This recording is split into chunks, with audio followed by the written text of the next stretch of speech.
everyone, welcome back at Charlotte from at Charlotte's house. As you can see, I am in a new house, a new workshop.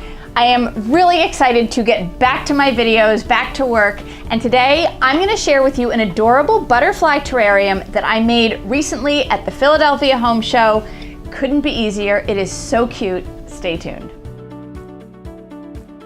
The only material that you really need for this project is some sort of a jar. I am using a wide mouth ball jar. I like the wider mouth. It's a little bit easier to assemble. So I am going to open up my jar. I don't need this right now. This is what I'm going to start with. You're going to want to grab some clay. I'm using this Crayola air dry clay. Play-Doh would probably work just as well. Just something that will dry over time.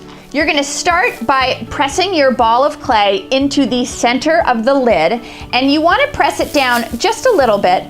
Make sure that you don't go all the way to the edge of the lid. If you do, you won't be able to put the lid back onto the jar. That'll be a problem, so leave plenty of room. You don't want to flatten it out entirely. You want it to be just a little bit of a mountain in the middle of your lid. Now you're going to put it aside. Now we're going to make the butterflies. I found a butterfly paper punch. If you can't find something like this, there's no reason you can't just cut something out with scissors. I'm using cardstock. These come in so many colors, so many patterns. Pick any ones you like, makes no difference, totally up to you. So now I'm going to punch out my butterflies.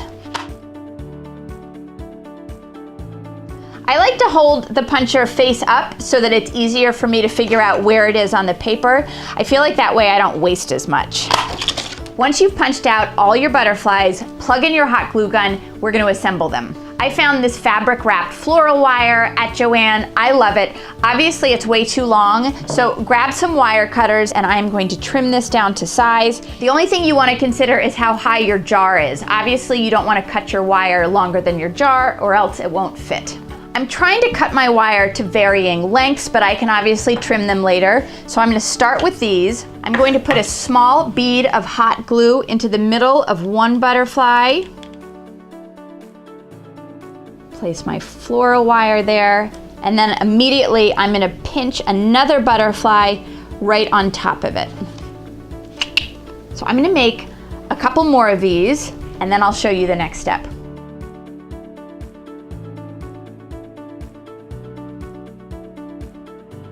Now that I have my butterflies, this is where it gets fun. We are going to assemble the terrarium. Now I want my terrarium to have some greenery, so here's a couple of the things that I am using. I grabbed a bag of this faux moss, which I love, and then I also picked out a couple sprigs of faux flowers. Something like this. Obviously this is way too big, but I'm going to use my wire cutters and I'm going to go back and I'm going to cut the tiniest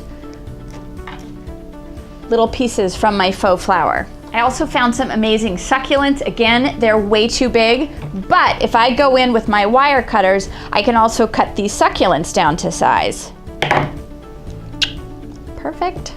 So this is where you can really customize. You can look for all sorts of artificial flowers that you love. This maidenhair fern is a favorite. I snipped a little bit from there. And you can also look for things like little pebbles, little moss balls. Really, sky is the limit. Once you've gathered all the different supplies for the terrarium, it's time to start assembling. And this is so simple. Children could help you with this. There is no magic to it. You are simply going to stick your various items into the clay. And this is where, if you want to vary the height of your butterflies, you can pull them out and snip that wire. I'm going to add some of my ferns. Keep in mind, it's a small jar. You don't need a ton of ingredients. This is probably gonna feel too crowded, so I actually might take out one of the ferns. And then the last step is just to cover that clay with the moss. And there's no reason that you can't grab your hot glue gun if you find that you want to secure some of these things, especially if you come back in a day or two. That clay should be dry, so you're going to have a lot more flexibility with how you glue things. For now, I think this will hold in place just fine. So I think I'm finished, and that took me, I don't know, 3 minutes. So now I am carefully going to place the jar back onto the lid. Might have to help some of these items get back underneath the glass. But this is where that wide neck is really helpful. One thing you can do to finish it off is you can add one final little butterfly right to the outside of your glass. That's it, you are finished. It is the simplest, sweetest little project. I did this at the Philly Home Show and I had children, I had adults, everyone was making these gorgeous terrariums. It really is a fun project this time of year when it is dark and dreary outside. You can bring a little spring inside. Welcome to my new studio. Thanks so much for joining me for my first video in the new home. I'm really happy you can't see behind you. It is piles of junk, but we're getting there.